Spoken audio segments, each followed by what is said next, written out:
evening everyone, and welcome back to the channel.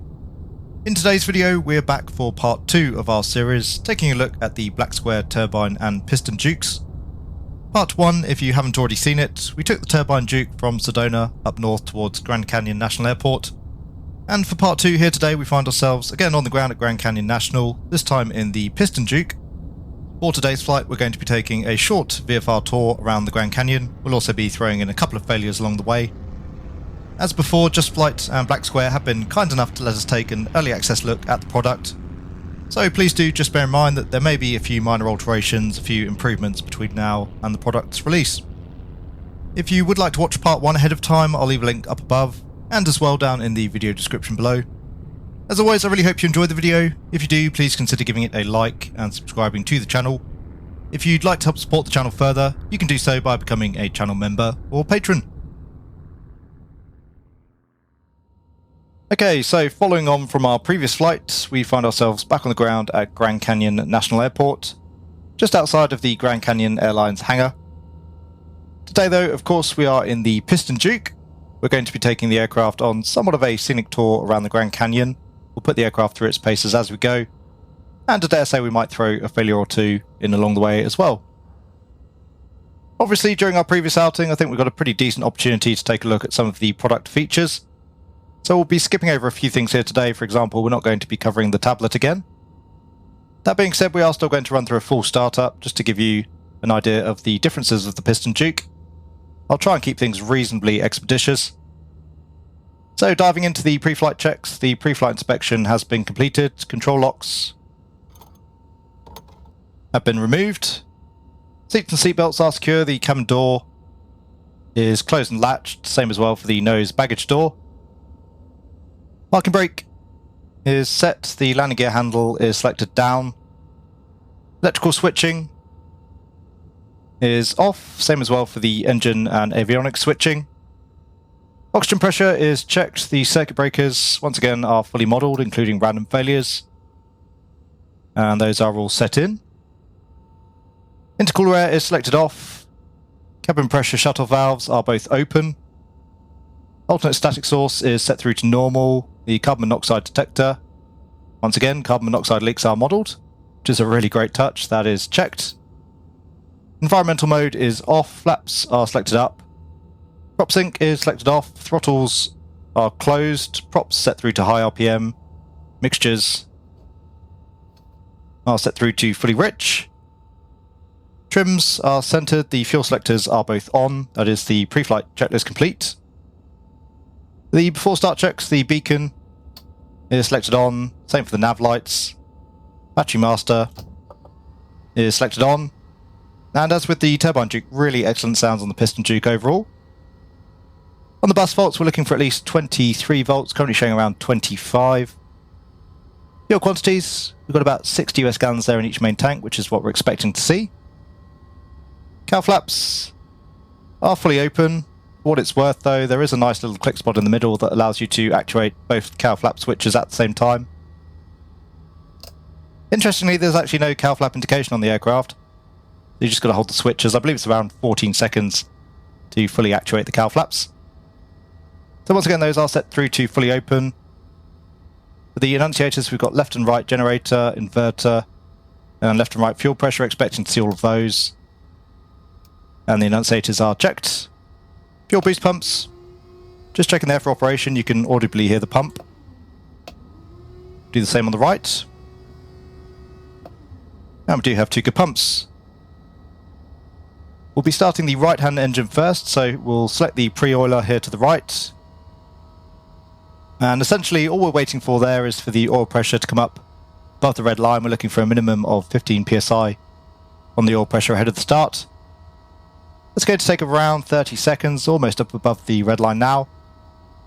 In the meantime then, the right hand mixture is set through to fully rich, prop set through to high RPM, throttle is set fully open. Just waiting on that oil pressure, and then we'll prime the engine. In terms of the right hand engine, all clear there on the right.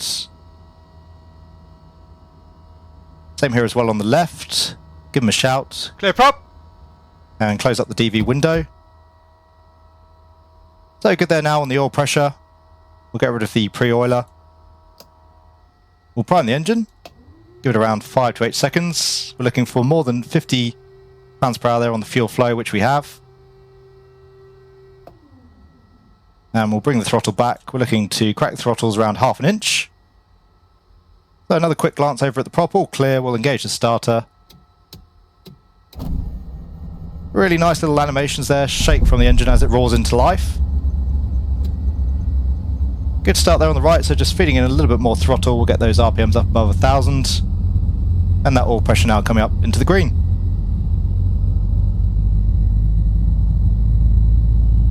So good start there on the right, the right hand fuel pressure annunciator is extinguished, the right generator can go on. The generator load we're looking for below 0.25 within 2 minutes, we're still pretty much down at 0. Bus volts we're looking for 28 volts is what we have. And the engine instruments look good. Battery temp we're looking for below 120 degrees Fahrenheit, well within limits there. So we can now do the same here on the left. Once again selecting the pre-oiler, waiting for that oil pressure to come up. Again we're looking for more than 15 psi. Mixture is set through to fully rich, prop set through to high RPM, throttle is fully open. We do now have a good oil pressure, so we'll take the pre-oiler off once again. Hitting that boost pump up above 50 pounds per hour now on the left. Bring the throttle back. And again, just checking all clear on the left. Coming through to start.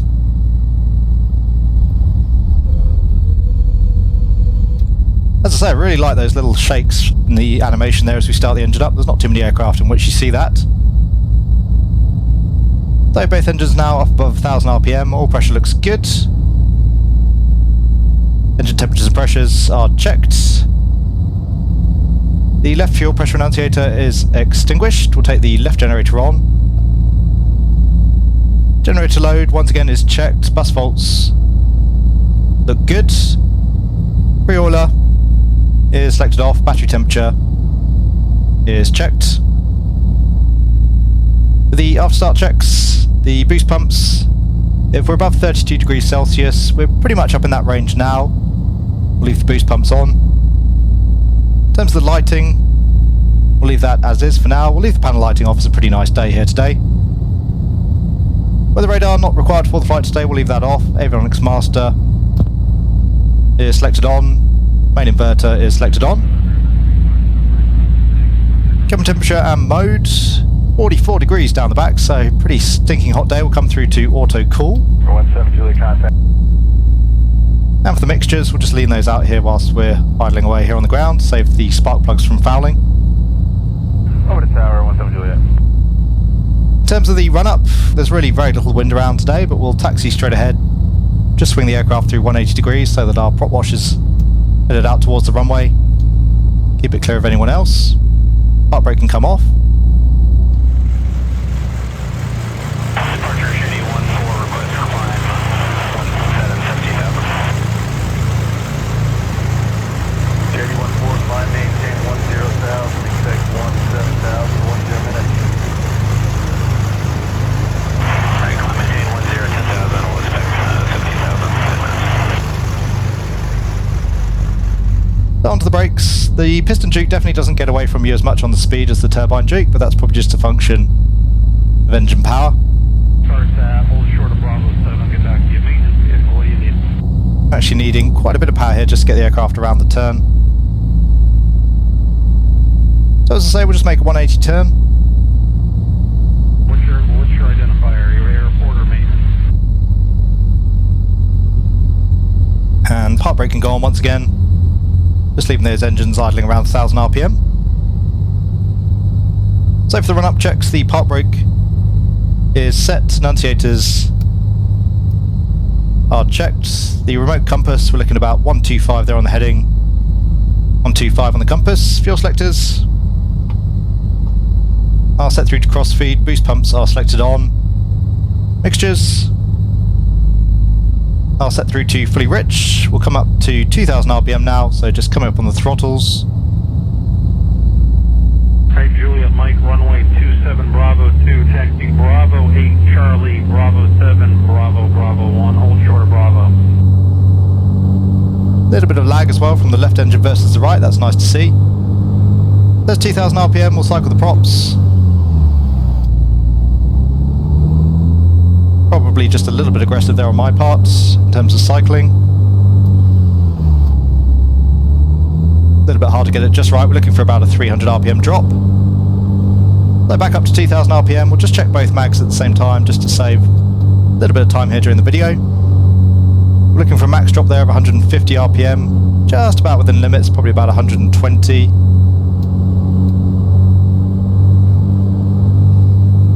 Back up to both, there's 2000. Onto the right. And again, about the same drop there on the right. And back through to both.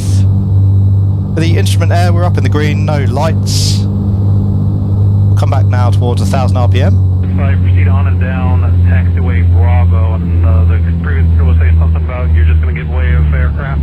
As with the rest of the cockpit sounds, the engine sounds are really great overall. Maybe just a little bit raspy externally if I was being particularly pedantic.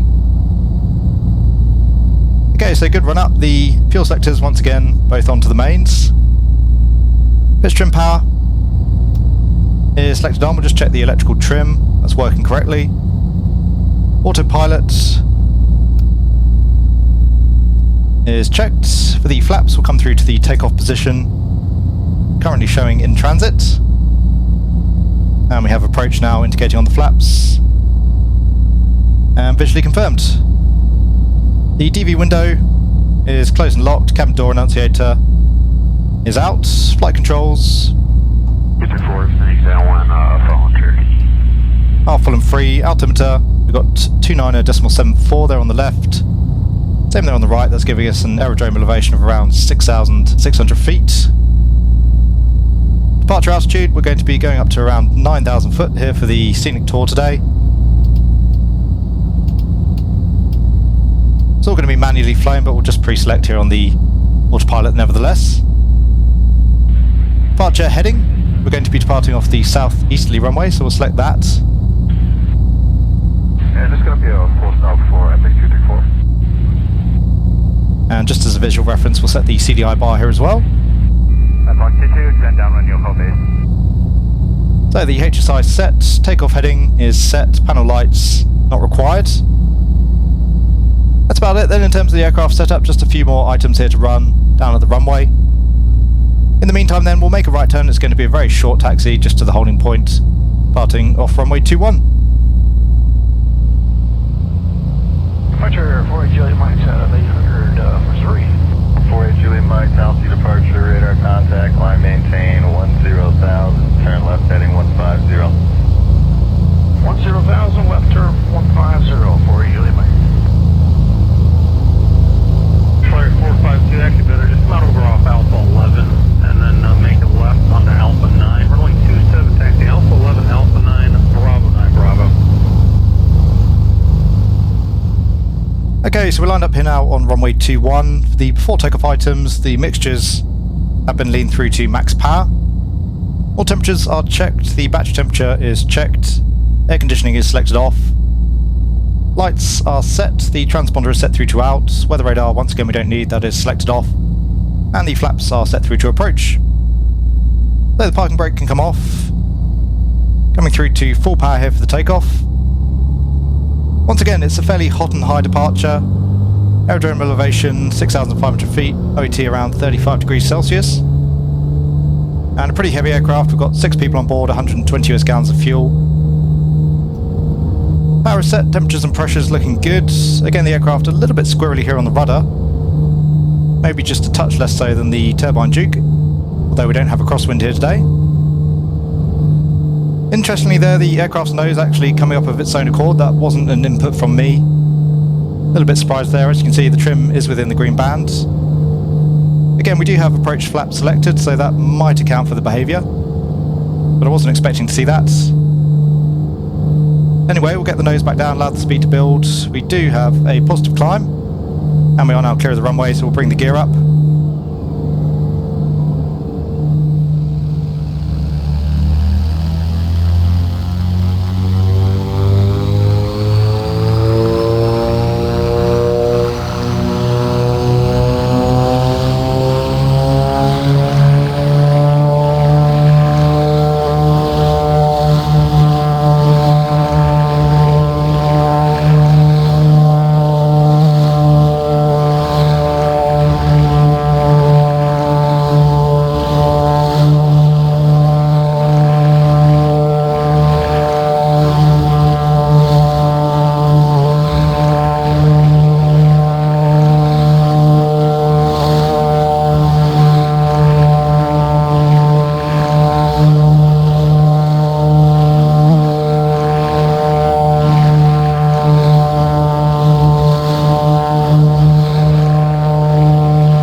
through 500 feet.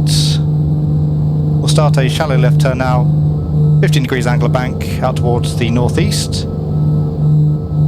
And up through 110 knots on the speed we can retract the flaps. We'll just wait until we're up through 120 knots before we come back to our climb power setting.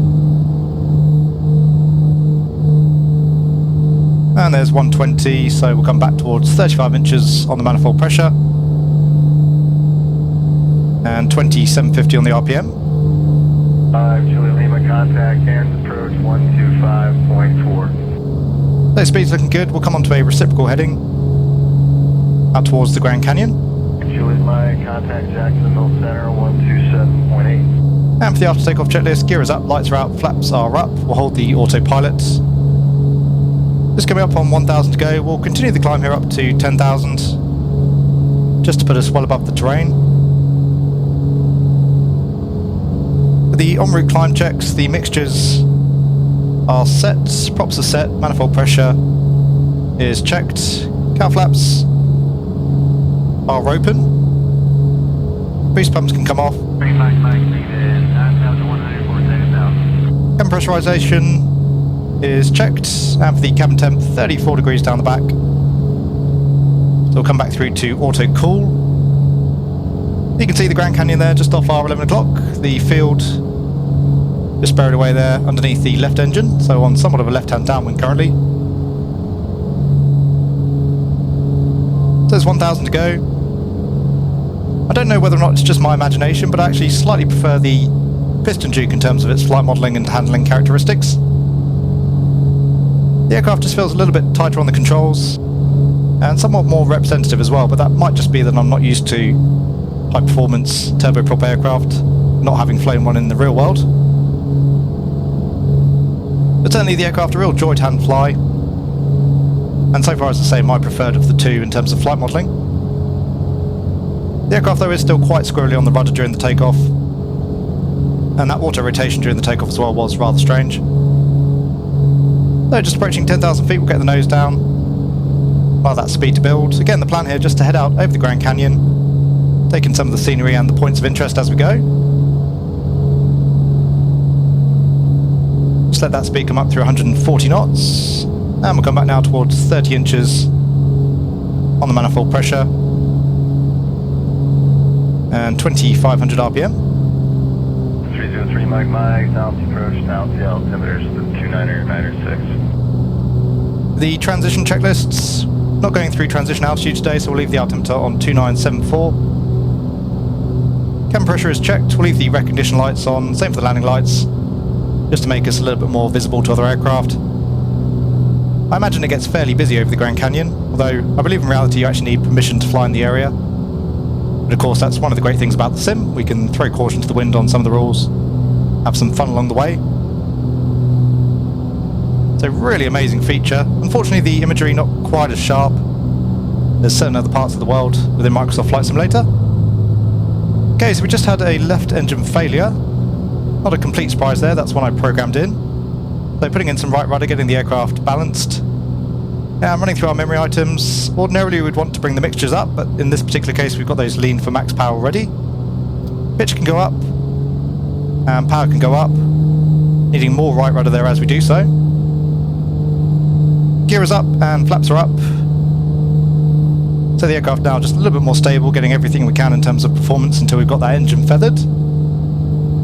In terms of identifying the failed engine, the dead leg is the dead engine, so in this particular case I've got a boot full of right rudder. My left leg currently not doing very much, so that's my dead leg, the left leg. And we can confirm that here as well on the engine gauges. We've got a loss of manifold pressure on the left, loss of RPM, loss of fuel flow.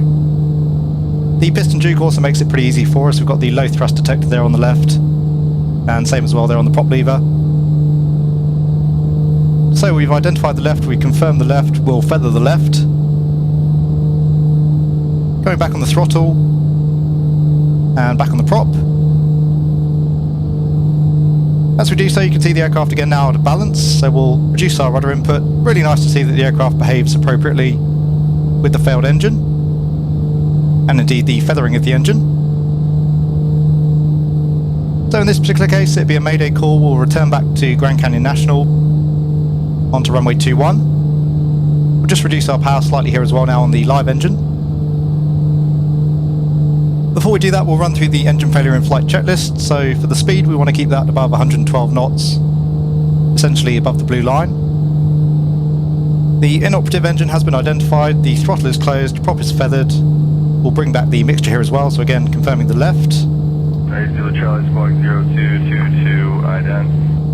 The checklist again calls for us to identify the nearest suitable airport. Again, that will be Grand Canyon National. Just continuing to come back there on the power. We'll start a gentle left bank now back towards the field.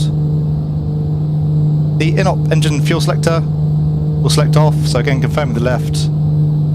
That is selected off. Inop engine boost pump is selected off. We'll take the boost pump here on the live engine. Inop engine mags, again confirming the left. Those are selected off. And same for the generator, so just securing the dead engine. The cow flaps once again are selected open, and for the generator load we're looking for below 0.75, currently showing about 0.5. So continuing the turn here back towards Grand Canyon National, it's at our 10 o'clock currently. And looking pretty good here in terms of our vertical profile. On broadly I would say a 3-degree slope in towards the runway currently. So we'll just reduce that power further, start to put the aircraft into a bit of a descent. And we really want to avoid here taking the gear or the flaps until we absolutely have to, minimising the drag here on the live engine. We're going to be very limited here in terms of performance at our current weight, altitude and the OAT. We'll get our downwind checks out of the way, so the brakes are checked and off, undercarriage will hold. Mixtures are set, fuel pump is selected on there on the live engine. Fuel quantity is about 50 US gallons now in each main tank, and the tanks are balanced. Flight instruments are checked. Landing lights are selected on, harness is secure. So we'll just get ourselves lined up here with final onto runway 21. It's the gear warning horn.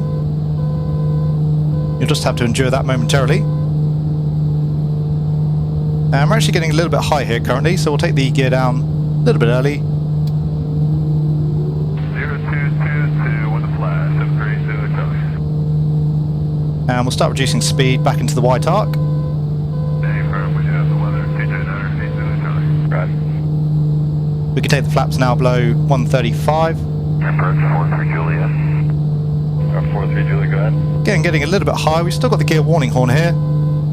And as you can see, we've got a red unlocked indication, not 3 greens. We'll just try cycling the gear. And we'll just take approach flap here as well, help get the aircraft slowed down without the drag from the gear. I want to keep that speed though around 120 knots. So we'll bring the gear down again. 43 Juliet, descend and maintain 5,000. Yeah, that works for you. Alright, down to 5 for 43 Juliet. I appreciate you. Okay, so we've still got the gear warning horn. Doesn't look as though the gear's come down. And you can see there we've actually had the landing gear motor circuit breaker pop, so really nice systems modelling. We'll just try resetting that once. And we do now have gear down 3 greens. So gear down 3 greens, flaps set through to approach. Airport 5, proceed to be a Charlie Alpha. Was hoping to demonstrate the manual gear extension there, but we've managed to reset the failure, so we'll land as would be appropriate here under our current situation. Just keeping the prop up at max RPM here as well. We could have brought that back a little bit, but I want to keep the prop where it is, otherwise my hardware is going to reset the feather prop here on the failed engine. Just come slightly back up on the power, make sure we keep that speed around 120 knots. And we're a little bit high, a little bit fast here currently, but that's fine. We've got plenty of runway, we don't want to land short. We can afford to overrun. 494, traffic no factor, and contact tower 118.7. So nice to establish here for 2-1, speed looking good. Just going to hold off on landing flap until we're absolutely sure we're going to make that runway. For the landing checks, pitches full fine, undercarriage is down, flaps to come. Landing clearance has been received, the runway is clear. Come through to landing flap.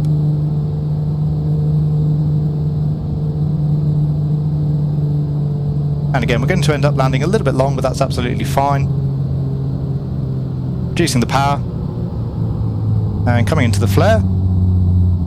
The aircraft is very easy to control in the flare, which is really nice.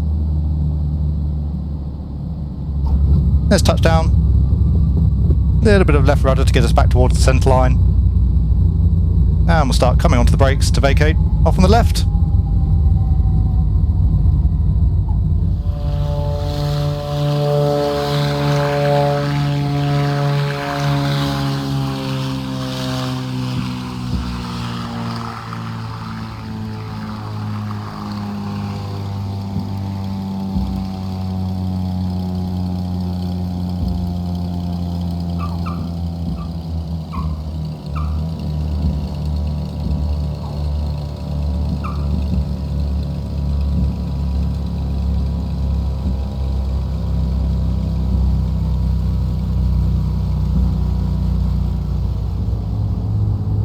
Okay, so we are now clear of the runway and making our way back in towards the apron. We'll come just around the back of the PA-38 here, park up in front of the hangar. One thing I have noticed about the Piston Duke, the aircraft really doesn't like to taxi on a single engine. I don't know whether or not, again, that will be tweaked at all before release. But at the moment, very difficult to make a right-hand turn here with the left engine failed. So just keeping an eye here on our wingtip clearance, all good. So again, we'll get ourselves just out in front of the hangar, swing ourselves around, run through the afterlanding checklist and the shutdown checks. Certainly much easier here to make a left-hand turn. Of course that is going to be the case to some degree, but I feel at the moment it's a little bit overdone. Onto the brake, park brake can go on. We'll leave that live engine idling around 1200 RPM. With the afterlanding checklist then, the boost pumps are selected off, cowl flaps are open, flaps can come up. Cabin altitude and differential pressure is checked, will come through to dump here on the cabin pressure mode selector. Weather radar is selected off, same there as well for the transponder. For the lights, we'll come through to nav and beacon. We'll take the landing lights off.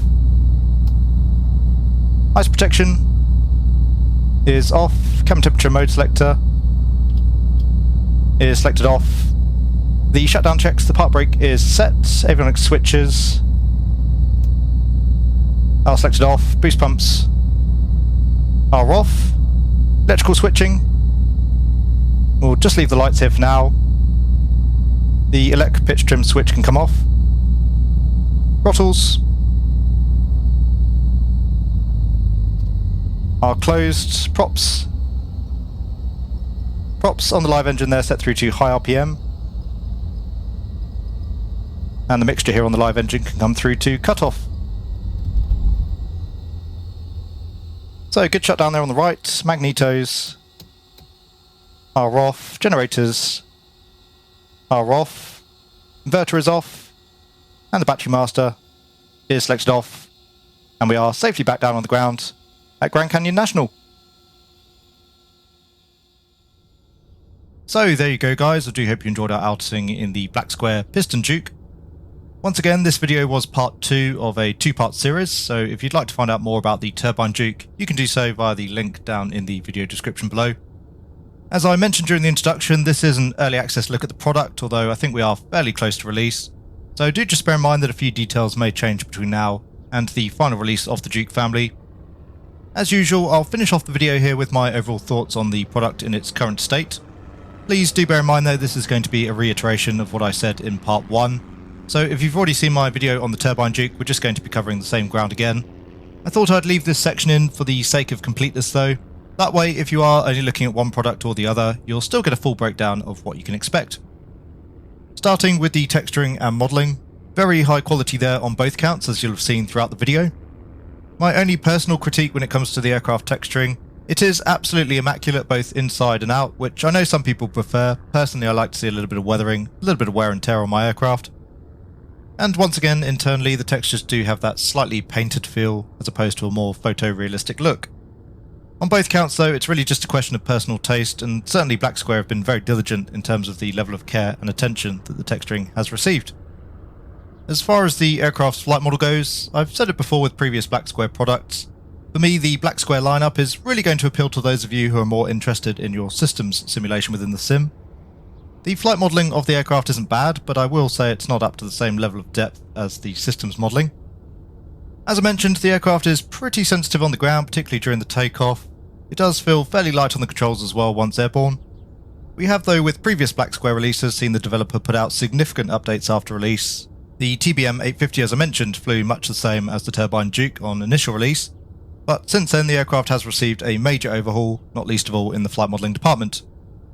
So hopefully post-release we will see some updates to the flight model, although I didn't come across any major issues with it. In terms of performance, the aircraft certainly seemed pretty good, and according to the documentation, the add-on matches the real-world POH values to within around 2%. To me, as I say, the aircraft just feels a little bit lightweight, as we've seen from many other aircraft in the sim. Systems modelling is the package's, and indeed Black Square's, forte. These aircraft are pretty much second to none when it comes to systems depth, as hopefully I've been able to demonstrate to you during the video. In terms of systems depth, we have 12 avionics configurations that can be switched out on the fly. We also have integration with the PMS GTN 750 and the TDS GTN XI. There are 130 random or scheduled failures available. Environmental control is fully simulated, same for engine preheating. The lighting actually dims based on voltage available at the time. Care and attention when it comes to the system simulation really has been taken to the nth degree. Gyroscope physics for the various instruments are modelled. We also have visual effects for St. Elmo's fire, discharge of the static wicks when passing through severe weather, as well as mathematically accurate VOR and ADF signal attenuation, physics-based instrument needles, and a whole host of other custom systems modelling features. As I've already mentioned, if systems modelling is your thing, then the Black Square family of aircraft are certainly going to be right up your street, and the Duke family is certainly no exception to the rule. Aircraft sounds are absolutely top-notch as well. Black Square have worked in collaboration with Boris Audio Works, who, if you're familiar with his packages, makes some of the very best sound sets available for Microsoft Flight Simulator. Both internally and externally, both the Piston and Turbine Duke sound absolutely excellent. Internally, I don't really have any complaints with either aircraft.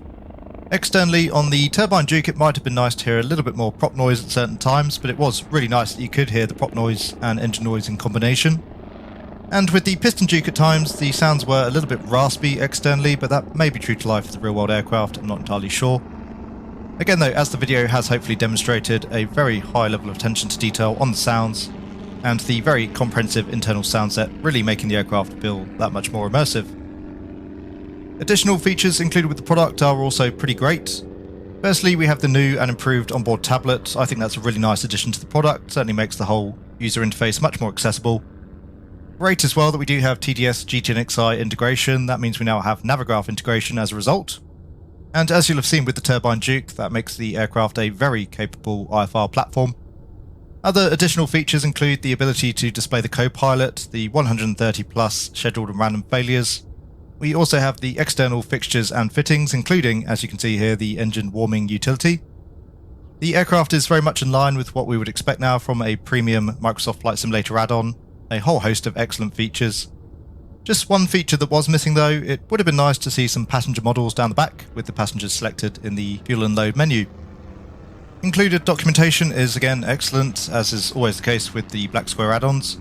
Manuals are included for both the Turbine and the Piston Duke variants, both manuals around 150 pages in length, giving exacting detail on both the aircraft operation and aircraft systems. As well, a comprehensive set of checklists included in both the manuals and using the in-sim checklist function. Lastly, in terms of the aircraft FPS, I was getting around 40 FPS in the Dukes versus around 55 in the default Cessna 152 under the same conditions. So about a 15 FPS loss, pretty much in line with what you would expect from an aircraft of this level of fidelity. All in all then, once again it is worth reminding you that this is an early access version of the product. Nevertheless, as I think you can see for yourselves, the Dukes are done to Black Square's typically exacting standards. Another very high quality offering for the sim, one which I'm sure many of you will enjoy. And as I mentioned during the introduction, I think as well great to see another high quality multi-engine turboprop available for Microsoft Flight Simulator. The release date for the Duke family is still somewhat in flux at the moment, again somewhat dependent on Sim Update 15. Both aircraft will initially be available from the Just Flight website. The individual variants of the Duke will retail at just under £34. You can also buy both and save a little bit of money, with both the Piston and the Turbine Duke retailing together at £50. Once again, a very big thank you to Just Flight and Black Square for letting us take a look at the add-on. Thank you to all of you as well for watching the video. I do hope you enjoyed it. If you did, then please consider giving it a like. If you'd like to see more content from the channel, then please do consider subscribing as well. And if you'd really like to help support the channel further, you can do so by becoming a channel member or patron. I'll leave a link to both of those down in the video description below. As always, a very big thank you to my channel members and patrons for all of your support. It is thoroughly appreciated. I do hope that all of you are having a great day wherever you are. Take really good care, and I will see you all again soon.